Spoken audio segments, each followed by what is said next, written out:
આંગણવાડી બહેનોમાં રોષ। ઘોઘા તાલુકાની 150મી વધુ બહેનોએ ધરણા યોજ્યા। સીડીપીઓ મનમાની કરતા હોવાનો આક્ષેપ।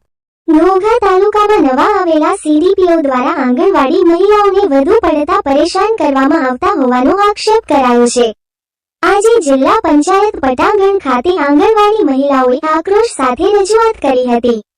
આંગણવાડી બહેનોનું કહેવું છે કે તેમનું અધિકારીઓ દ્વારા શોષણ કરવામાં આવે છે, તેમજ માસ સીએલ માટેની જે હક રજા મૂકવામાં આવી હતી તે પગાર પણ કાપવામાં આવ્યો છે।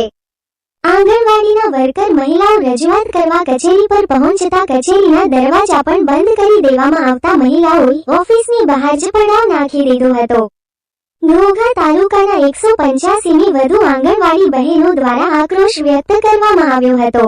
એવી છે કે અમે વારંવાર સીડીપીઓ સુપરવાઇઝર અને પીઓ મેડમને રજૂઆત કરી છે કે અમારા પ્રશ્ન સોલ્વ કરો, અમારા પ્રશ્ન સોલ્વ કરો। જ્યારે હોય ત્યારે લોલીપોપ આવીને લઈ જાય છે। નવા સીડીપીઓ સુપરવાઇઝરની બદલી થાય છે, નવા નિયમ ધોરણ ચાલુ કરે છે અને અમને કોઈ નિયમ ધોરણ પ્રમાણે કાંઈ કોઈ બિલ કે પગાર ટાઈમે ચૂકવણી નથી કરતા અને પ્લસમાં કે પગાર કાપવાની ધમકીઓ આપે છે। હજી હાલ 2 કલાક પહેલા હાજર થયા હોય 4 વાગ્યા સુધીમાં નોટિસો આપે છે કે પગાર કાપવાની, તો કયા કારણોસર પગાર કાપે છે અમારો, અને કારણ વગરની ફંડમાં પણ નવા જે અમારા હેલ્પર વર્કરો હાજર થયા છે એને પણ ધમકી આપે છે।